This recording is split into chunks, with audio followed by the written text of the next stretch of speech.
Good morning, good afternoon, and good evening, and welcome back to the channel. Today I'm talking about Astonishing X-Men. It's been a pretty busy week for me in terms of comics. I've been trying to catch up on a lot of things, and I'm gonna be honest. I kind of just thought, I know what, I need a bit of a break. I need to go back and read something that I really enjoy, and this was one of the first ones I saw, and I just thought, I love this series. I absolutely love this series. I don't even know when I picked it up. The first issue was released in 2004, I think it was. I don't think I got it for potentially, I think, a few years after. I think it was like a comic book collection that I had, and I got like issues 1, 2, and 3. Started reading them and thought, wow, this is good. Picked up the trade, picked up the second trade, then the third trade, and the fourth trade, and I loved it. I will say it was only up to trade 4 that I got. What is it, issue 25? I think it is. I think it's 25. That is the start of like the 5th arc, the 5th trade, and I didn't like it. I think that was written by, is it Warren Ellis? I think it was. But look, I'm going to focus on Gifted for now, so the first 6 issues. I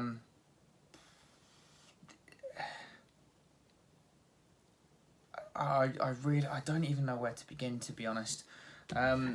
I was incredibly lucky a few years ago to meet John Cassaday, and he signed that for me, and that's where I got this lovely poster from as well. And it probably sounded really cheesy when I said it to him, but I meant every single word of it. I love his artwork. I really, really, really do.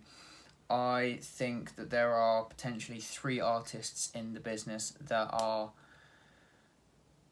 just masters of the craft, and I would say Cassaday is one of them.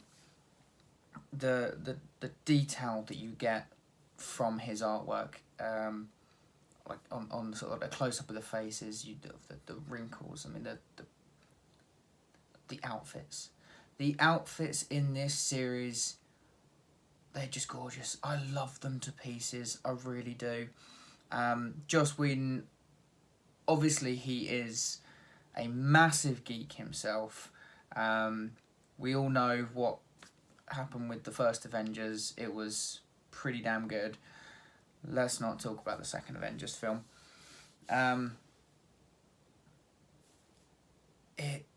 He knows how to write a story. Now, there obviously are a lot of allegations that have come out about Joss Whedon sort of behind the scenes, with multiple actors. But I'm going to separate the sort of the private from the sort of the business, as it were. And I do think his writing style is just amazing, or astonishing, if you will. The way he explores the characters and their sort of relationships with each other is just kind of like second to none, really. I think this was like the first like proper team book that I picked up and was just like blown away by it, and I loved the team. It was kind of like a really different team. It's not one that you kind of expect from the X-Men.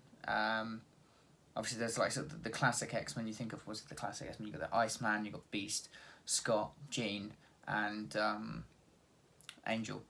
And this isn't that kind of classic team. It's kind of a mix, really. You've got the sort of the second generation, plus you've got sort of thrown in extras. So you've got Scott, Emma, which is a sort of a big thing in this arc, you know, in this series. The fact that Kitty comes in and she doesn't trust Emma at all, because the first time she was an X-Man, she went out and she had to save the X-Men from Emma and the Hellfire Club. So it's interesting having those two together, Beast and you've got Wolverine, and then you have a character come back towards the end of this arc, who was thought long dead. But yeah, I mean this book, obviously, Alien comes down saying that it's going to be an X-Men destroying his home world because they get glimpses of the future. They can't change it, they just see things, and he believes it's going to be an X-Man.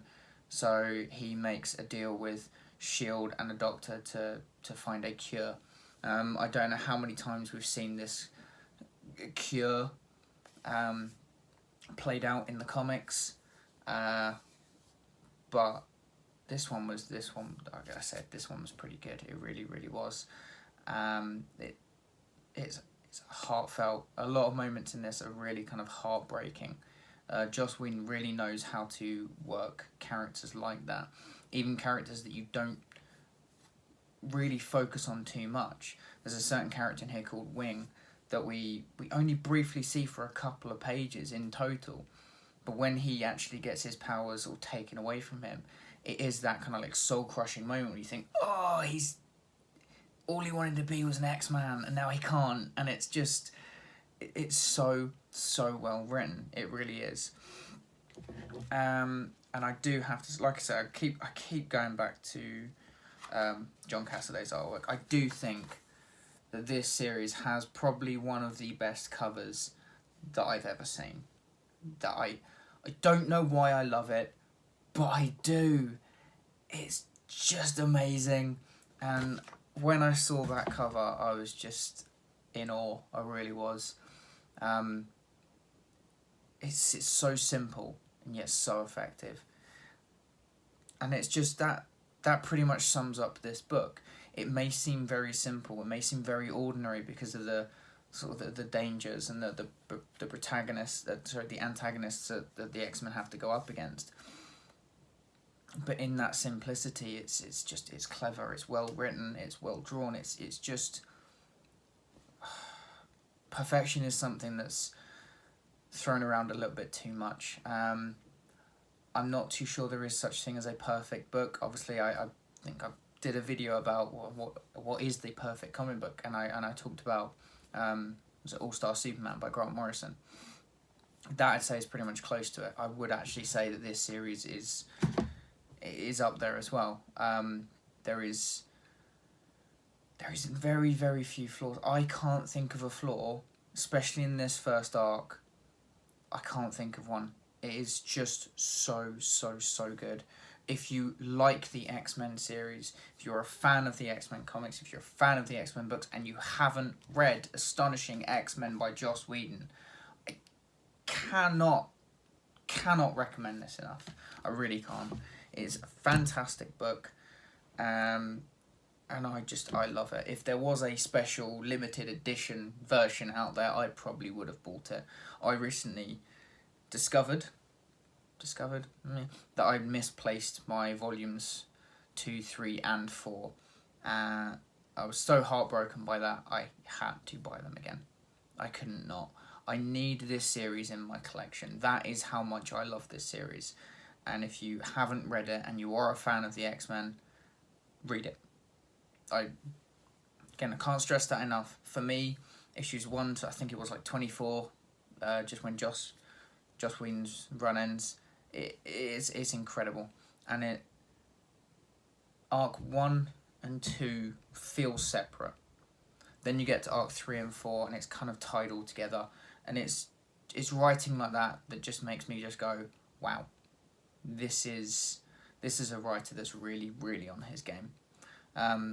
So yeah, guys, if you haven't read Astonishing X-Men, I really do recommend it. Please give it a go. Let me know if you haven't read it and you're going to give it a go. Let me know what you think about it down in the comments. If you have read it, again, let me know what you think about it down in the comments. What do you think compared to like the Stan Lee, was it Jack Kirby that did? I think it was Stan Lee and Jack Kirby that did the original X-Men. What about the Chris Claremont X-Men? What do you guys think? Does it match up with those? Does it not? Where do you guys see this? Obviously, a lot of people like Hickman as well. But let me know what you guys think about it down in the comments below. Please don't forget, as I said, to like, share, and subscribe. It really, really does help me out. And I'll see you in the next video.